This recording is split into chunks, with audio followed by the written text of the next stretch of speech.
Hi my dear students. So last class we learned uveitis, classification, etiology and pathology, right? So today we are going to learn about anterior uveitis. Anterior uveitis is also known as iridocyclitis. Clinical features.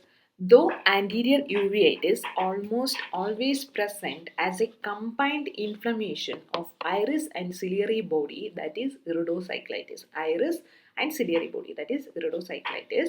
The reaction may be more marked in iris or ciliary bodies.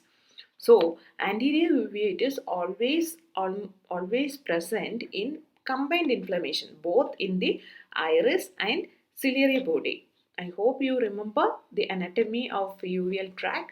So in iris and ciliary body, combined inflammation will be there in anterior uveitis or iridocyclitis. Then also it is more marked in iris or ciliary body. It will be more, that inflammation will be more in either iris or in ciliary body. Clinically, it may be present as acute or chronic anterior uveitis. So, uveitis, when we learn the classification, we learned, right, acute or chronic according to the clinical presentation. So, here also the anterior uveitis can be present as acute or chronic uveitis. Main symptoms of acute uveitis are pain, photophobia, redness, lacrimation and decreased vision. So these are the symptoms of acute anterior uveitis. Pain will be there in the eyes, photophobia, right, aversion towards light. Photophobia, redness will be there, you can see here, redness will be there, lacrimation will be there and decreased vision. Vision will be affected. In chronic uveitis, however, the eye may be white with minimal symptoms even in the presence of signs of severe inflammation. When we go more into the anterior uveitis, we will learn about the different specific signs and symptoms we can see in uveitis. So, in chronic uveitis, it will show all the severe inflammation signs, but then also the eye look almost normal. It won't be reddish like this and all. So, here you can see it is red eye. So, but in chronic uveitis, it won't be red, it will be white. It may be white with minimal symptoms. All these symptoms will be there, but it less, very less. But the presence of signs of severe inflammation will be there. So that is just an introduction about the anterior uveitis. So anterior uveitis is the or iridocyclitis is a combination of the inflammation in iris and ciliary body. It will be a combination, but then also any one structure will be affected more. And also it can be divided into acute and chronic stage. In acute stage, there will be severe, these symptoms will be severe, pain will be there, photophobia will be there, redness will be there, lacrimation will be there and vision will also get affected. But in chronic stages, all these symptoms will be less, but the signs of severe inflammation can be seen. So symptoms, pain. We already saw the symptoms of acute uveitis, acute anterior uveitis, and that pain is there. Pain, it is dominating symptom of acute anterior uveitis. So it's an acute anterior uveitis, there will be severe pain. Patient usually complain of a dull, aching, throbbing sensation which is typically worse at night. So this is the specialty of anterior uveitis. This is how we will diagnose. The patient usually complains of a dull, aching, throbbing like pain, which is typically worse at night. It will be more in night. The ocular pain is usually referred along the distribution of branches of fifth nerve, especially towards forehead and scalp. So, the ocular pain, the pain of the eye, what the patient will tell, which was at the night, how it will be referred. It will be like a referred pain distributed of branches of the fifth nerve, especially towards forehead and scalp. So fifth nerve is trigeminal nerve. So trigeminal nerve has three branches, right? So ocular nerve, mandibular, maxillary and mandibular. So it will be there in the referred along the distribution of the branches of the fifth nerve. So in all these places there will be pain. So the first symptom is pain. Pain will be it is a dominating symptom, and also it will be worse. A dull throbbing type pain will be there. It will be more in the night time, and ocular pain will refer to the branches of the trigeminal nerve. So in forehead and scalp, the patient will complain of pain. Next symptom is redness. How the redness is seen in anterior uveitis cases. It is due to circumcorneal congestion. So here the congestion is, or the redness is circumcorneal. Circumcorneal, we already learned, right? It is around the cornea there will be congestion, which occurs as a result of active hyperemia of anterior ciliary vessels. So when we learn the blood supply to the in the anatomy, blood supply there it is mentioned, right? Anterior ciliary vessels are there. It is more because it is a circumcorneal congestion is there. It is because of the active hyperemia of this anterior ciliary vessels due to the effects of toxins, histamine and histamine-like substance and axon reflex. Due to the pathology, there will be hyperemia of anterior ciliary vessels and results in circumcorneal congestion. Next symptom is photophobia and blepharospasm. It is due to it is seen in patients with acute anterior uveitis and are due to the reflex between sensory fibers of fifth nerve and motor fibers of seventh nerve supplying the orbicularis oculi muscles. So here the photophobia and blepharospasm is due to the reflex between sensory fiber of fifth nerve and a motor fiber of the seventh nerve. And next comes the lacrimation. Lacrimation occurs as a result of lacrimatory reflex mediated by fifth nerve and secretomotor fibers of the seventh nerve. So clearly mentioned that here the fifth and seventh nerves are affected. So this is redness, photophobia and blepharospasm and lacrimation. And next comes the defective vision. Defective vision, patient with iridocyclitis may vary from a slight blur in the early stage. Early stage, the patient will have only slight blur to marked deterioration in the late phase. But when they coming to the late phases, there will be marked deterioration in vision. First, it will be a slight blurring of vision. After that, there will be a marked deterioration of vision. Factors responsible for visual disturbance includes myopia due to ciliary spasm, corneal haze due to edema and keratic precipitates, aqueous turbidity, pupillary block due to exudates. All these causes dimness of vision. Complicated cataract, that will also cause diminished vision.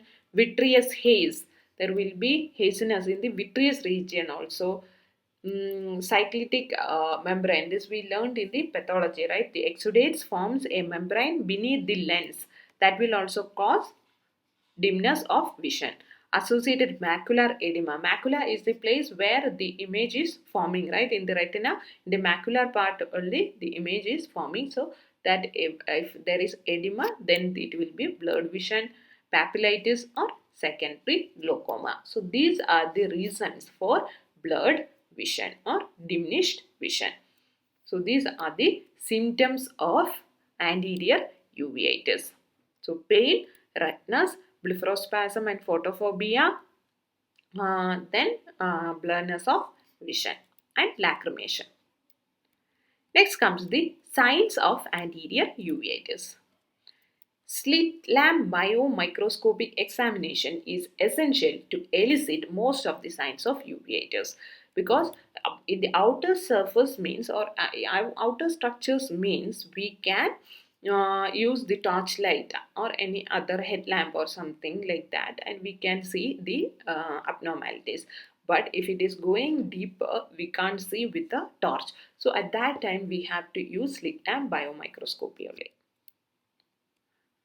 Lid edema, usually mild, may accompany a severe attack of acute anterior uveitis. So the first sign is lid edema.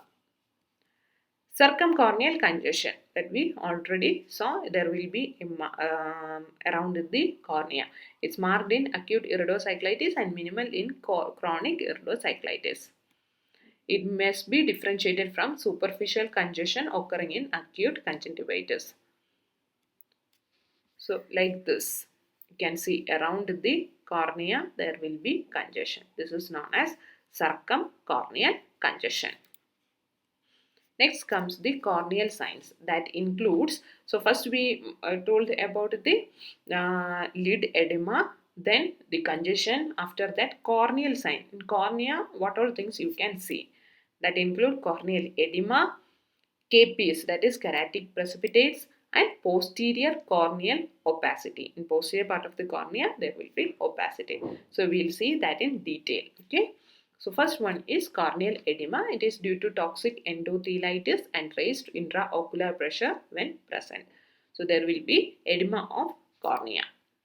Next comes the keratic precipitates. It is nothing but the deposits of proteinaceous cellular deposits occurring at the back of the cornea. In the back of the cornea, there will be the deposits. What deposit? Proteinaceous cellular deposit. So that is known as keratic precipitates.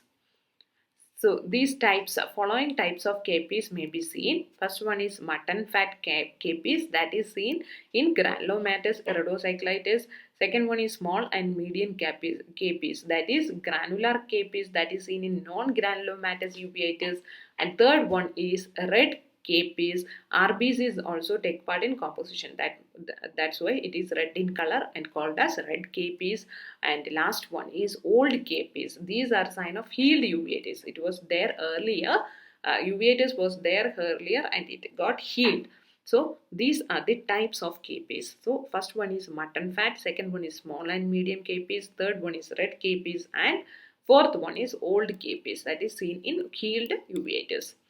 So like this KPs are present. You can see here, right? Like dot. You can see behind the cornea there will be like this. This is known as keratic precipitates.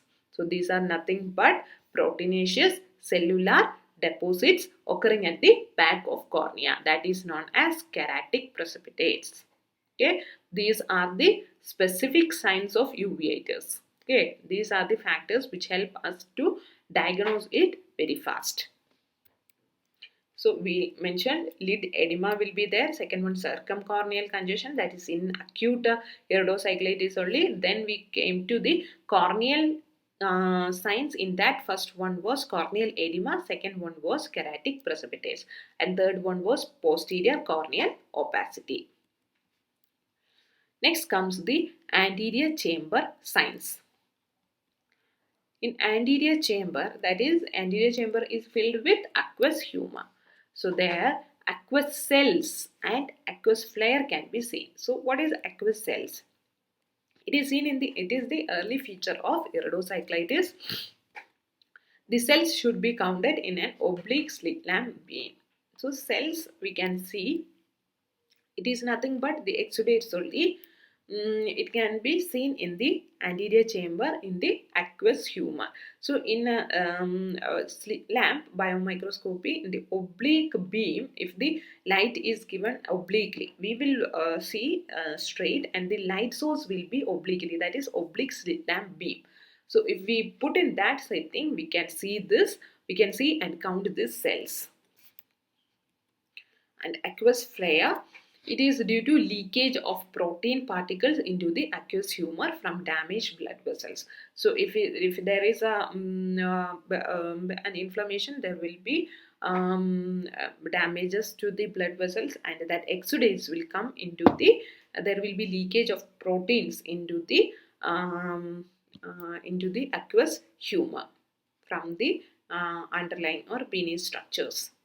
It is demonstrated on slit lamp examination by a point beam of light passed obliquely to the plane of iris. So here also oblique illumination we have to give. So it looks like this. You can see this is the cells like particles. You can see if we give a oblique beam of light and we observe through the slit lamp biomicroscopy, we can see in the aqueous humor. Otherwise, it is a clear fluid. But if the patient is having uveitis, then we can see like this small particles in the aqueous humor. That is known as aqueous cells. And this is flare. Flare means you can see a flare here, right? Like this we are observing. That is nothing but the protein particles. Flare can be seen like this. It looks like if in the morning sunrise and or evening sunset time, if we observe, there will be particles, right? And the oblique, that in oblique illumination, if there is dust in the room, through the windows the light will come and fall. You can see particles inside that, right? Like that only aqueous cells and flare can be seen. That's why the name aqueous cells, which is seen in the aqueous humor, and aqueous flare, that is also seen in the aqueous humor. So that is aqueous cells and aqueous flare. So these are seen in uveitis, anterior uveitis. Hope you understood aqueous cells and aqueous humor. It can be seen, observed only in slit lamp biomicroscope. Next comes hypopion. We already learned, right? Hypopion. When exudates are heavy and thick, they settle down in lower part of the anterior chamber as hypopion. Sterile pus in the anterior chamber, that is hypopion. So there will be a collection of pus in the anterior chamber and it will be seen down. Next comes hypemia. Hypemia is blood in the anterior chamber. Instead of hypopion, that is pus, here we can see blood in the anterior chamber. It may be seen in hemorrhagic type of uveitis. See, like this, you can see collection of blood in the anterior chamber. That is known as hypemia. And if instead of blood, if you see pus here, it is known as, this is known as hypopion. So this is hypemia. And if instead of this pus is seen, means we called that as hypopion. Changes in depth and shape of anterior chamber. So the anterior chamber depth means the distance between the cornea and the lens, right? There will be change in that, and also shape of the anterior chamber will also change because of the change in iris shape. May occur due to Synapse formation. Synapse means nothing but adhesions. Adhesions of iris to the lens or iris to the cornea. Because of this adhesion, if there is a wound, it will get adhered to the neighbor structures, right? If some wounds are there and if skin is on top of that, it will get adhered. Like that only here, inflammation of iris and ciliary body is present. Then if it is moving and getting sticked to cornea, then it is anterior synapse. And if it is getting adhered to the anterior capsule of the lens, if it is adhered to the lens, it is known as posterior synapse. So that is synapse. So due to the synapse formation, the depth and shape of the anterior chamber may vary. Changes in the angle of anterior chamber. Angle means this here. Here the angle will come. The cornea and the iris, where that joining place there, an angle is there, that is not as, and the angle of anterior chamber are observed with gonioscopic examination. With gonioscopic lens only we can see that angle. In active stage, cellular deposits, and in chronic stage, peripheral anterior synapse may be seen. So active case, there will be cellular deposits in the angle of anterior chamber, and in chronic phases, peripheral anterior synapse. Anterior synapse means the iris will go and attach to the backside of the cornea. Because of that, that adhesion is known as anterior synapse. So because of that, there is a change in angle of anterior chamber, or the angle of anterior chamber will get closed. So this is the imagine this is the cornea, and here is the iris, and it will get and attach to the back of the cornea. Then this angle will not be there, right? It is getting closed. So and like that there will be a change. Another thing in active stage is cellular deposit. This exudates and all will get deposited in this angle. That will connected in this angle, and there is the trabecular meshwork for the drainage of this aqueous humor. So it will get blocked, and because of that this aqueous humor will get collected more in the anterior chamber and will increase the pressure. So these are the signs seen. So hypopion, hypemia, change in the depth and shape of the anterior chamber, and also changes in the angle of anterior chamber. Next comes iris signs. Loss of normal pattern. The normal pattern of the iris we learned, right? And while studying anatomy, that will be lost. It occurs due to edema and water lodging of iris in active phase, and due to atrophic changes in the chronic phase. So in the active phase there will be edema and water lodging in the iris. Due to that there will be a loss of pattern, and due to atrophy in the chronic phases. Due to long-term uveitis there will be atrophy of the uveal tissues. Iris atrophy is typically observed in Fuchs heterochromic iridocyclitis.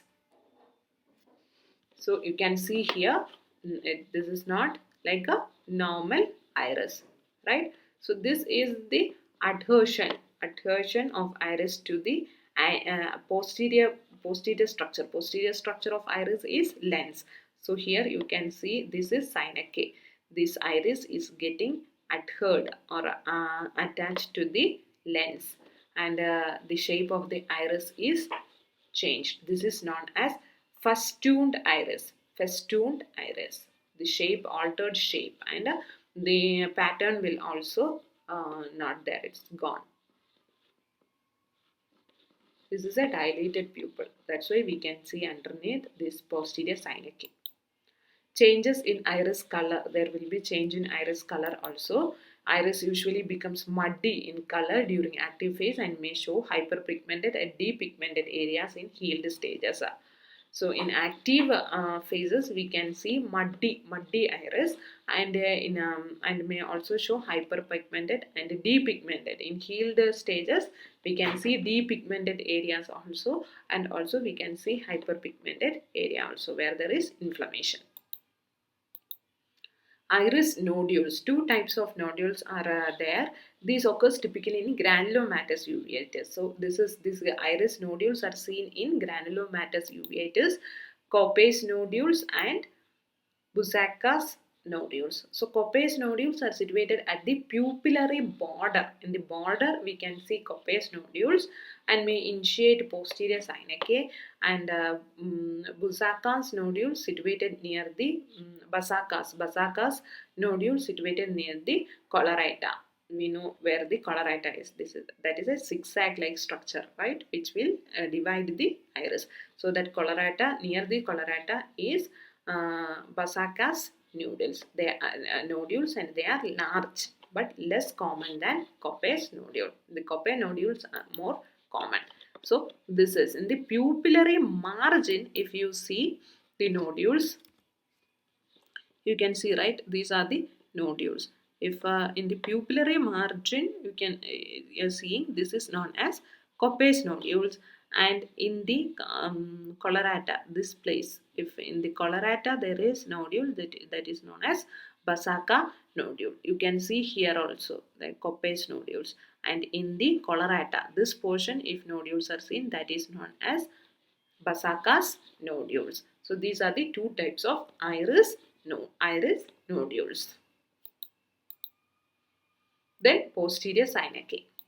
Posterior synapse, these are adhesions between the posterior surface of iris and anterior capsule of crystalline lens, or any other structures which may be artificial lens after cataract, posterior capsule left after extracapsular cataract extraction, or anterior hyaloid phase. So just leave that. You have to understand adhesion. Posterior Cyanide is the adhesion of posterior part of the iris to the anterior part of the lens. That is known as posterior Cyanide. These are formed due to organization of the fibrin-rich exudates. Because of that, this is happening. Morphologically, posterior Cyanide may be segmental, annular, or total. So, there are three types of posterior Cyanide. Adhesion of a posterior part of iris to the lens. Segmental. Only one segment is attached to the lens, then it is known as segmental. Annular. Annular means that pupillary opening, that part, that annular ring, like if that part is getting attached to the lens, that is known as annular. And total, the complete iris is getting attached in the lens, means it is known as posterior, total posterior Cyanide. Okay, refers to the adhesion of iris to the lens at some points, and annular means ring Cyanide, 360-degree adhesions of the pupillary margin to the anterior capsule of the lens. And last one is total posterior Cyanide due to the plastering of total posterior surface of the iris with the anterior capsule of the lens, and are rarely formed in acute plastic type of uveitis. So these are the pictures, different pictures of posterior Cyanide. So here you can see some part got attached. Here also it is like that. That's why the iris shape is changed. This shaped iris is known as festooned iris. So here also, due to the adhesion of the iris to the backside, backside got adhered to the front side of the lens. That's why the pupil are seen like this. This is posterior Cyanide, and also this iris is known as festooned iris. Neovascularization of iris, that is also seen in iris. So each part we are clearing, right? First we told about a lead, then we mentioned about congestion, then we saw what all signs are there in the cornea. There we learned corneal edema, capies, and posterior corneal opacities. After that we came to, after cornea comes the aqueous humor. Aqueous humor, what all things are seen there we saw aqueous flare, cells, hypopion, hypemia, then change in the depth of the anterior chamber, and also the change in the angle of anterior chamber. All those things we saw in a anterior chamber. Next structure comes is iris. So iris, all these structures, the color will be changed, the shape will be changed, the pattern will be lost, and also posterior Cyanide adhesions can be seen, and there will be neovascularization, new blood vessels will be formed, will be seen in the iris. Next comes the pupillary signs. What all things you can see in the pupils. Also the main, the important thing in iris is iris nodules. Two types of nodules are seen, which one is in the pupillary margin and one is in the collarata. Copes and basacas. Pupillary signs. Narrow pupil. The pupil will become narrow. Small pupil. What we saw, the pictures are after dilated the pupil. They took that pictures. That festooned pupil I showed, no? That is after dilation of the pupil. We can see it is like that. It is not dilated pupil. Pupil normally will be narrow. It occurs in acute attack of iridocyclitis due to the irritation of sphincter pupillae by toxin. Sphincter pupillae muscle, right? Iris edema and engorged radial vessels of iris also contribute in making the pupil narrow. So, because of iris edema of the iris and encroached blood vessels also will make the pupil small. Irregular pupil shape. The pupil will be seen irregular. It results from the segmental posterior Cyanide formation. Some part will get attached, some part won't get attached. So, because of that, there will be a irregular shape. Dilation of pupil with atropine at this stage results in festooned pupil. Festooned pupil is what I showed, right?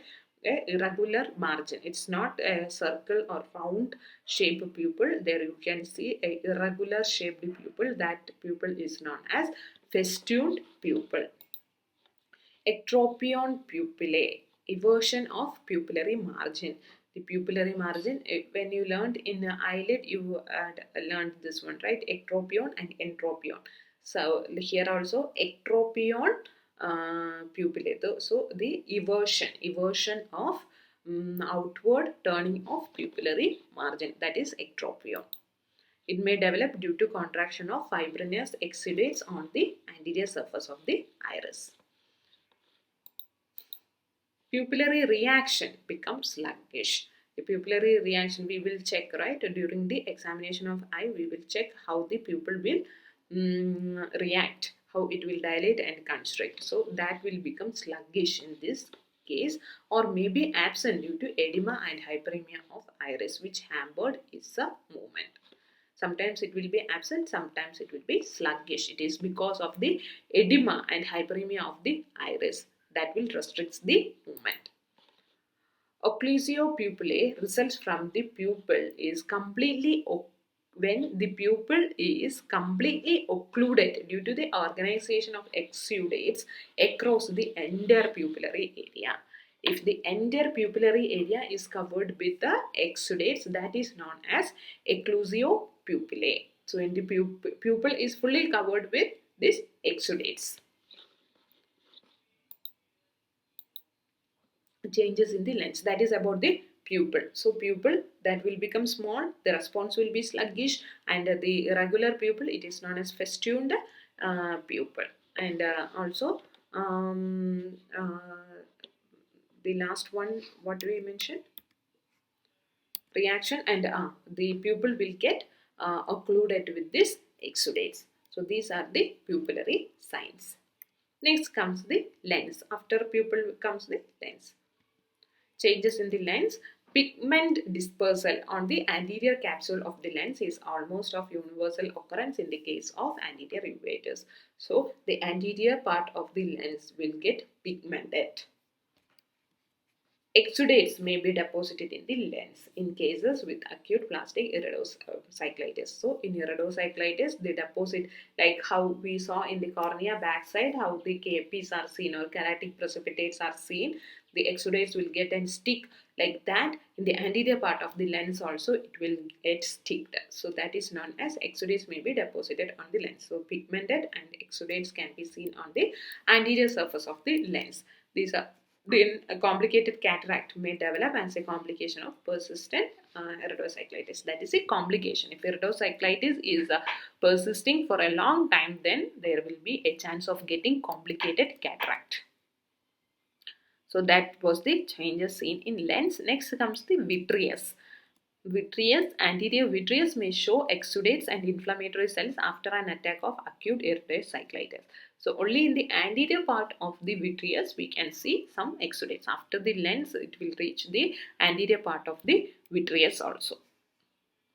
So these are the changes in vitreous. So I think these are the signs that we observed in anterior uveitis. So each structure we have to see from lid till vitreous. Next comes the complication and its sequelae.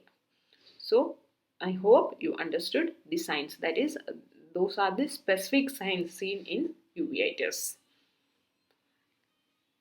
Next comes the complications and sequelae. Complicated cataract, as we discussed before. Secondary glaucoma, because there is a chance of they are getting the angle of anterior chamber will get closed due to this exudates, secretion of exudates. So a chance of getting secondary glaucoma. Cyclitic membrane that we learnt in during we are dealing with pathology, right? The exudates will form a membrane behind the lens, that is known as cyclitic membrane. And choroiditis, it can spread, right? Anatomically, all these things are connected. So after iris, ciliary body, then there is a chance of getting choroiditis. And retinal complications, then it can spread to retina. And papillitis, inflammation of the optic disc, it can reach till there. And band-shaped keratopathy, and also phthisis bulbi, whole eye can be affected. So all these are the complications and sequelae. So there is a chance of getting cataract, glaucoma, cyclitic membrane, that is behind the lens. There is a formation of membrane with this exudates.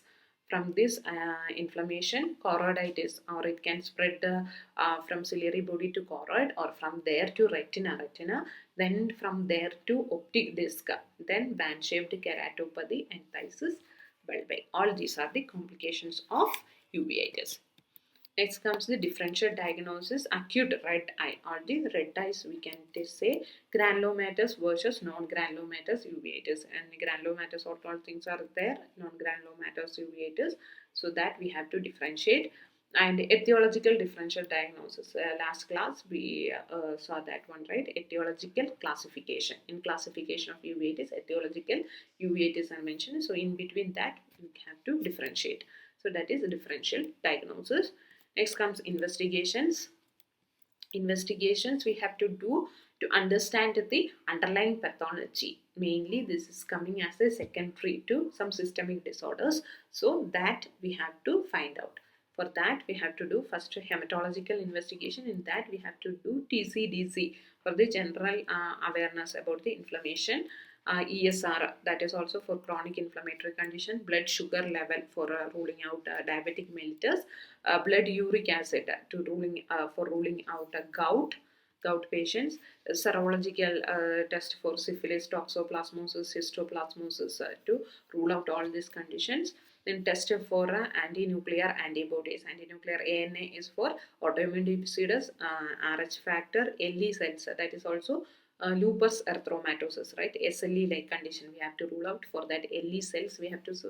Then seek reactive proteins, that is for any inflammation in the body. And anti-streptolysin O, that is ASO. ASO titer, it is done to understand the presence of streptococcus bacteria. So all this test we have to do. Hematological investigations. Next comes a urine examination for WBC, pus cells, RBC, and culture to rule out urinary tract infection, and a stool examination for a cyst and ova to rule out parasitic infestations. So in infective uveitis, all these organisms can come, right? So we have to rule out all this parasite, fungus, everything, bacteria and all. Radiological investigation, sarcoidosis like conditions, we have to see the x-rays of chest, paranasal sinus, sacroiliac joints and the lumbar spines. Skin test, these include tuberculin test, Quame's test, toxoplasmin test, all these things to rule out the underlying disease. Next comes the treatment for iridocyclitis. So after investigation, all the investigations we have to do: blood, urine, stool, x-rays and all other things, serum examinations, everything we have to do to rule out the underlying condition, because we have to give treatment for that one, and then to this acute condition, acute uveitis also. So the treatment, non-specific treatment, that is local therapy, mydriatic cycloplegic drugs, that is also for symptomatic relief.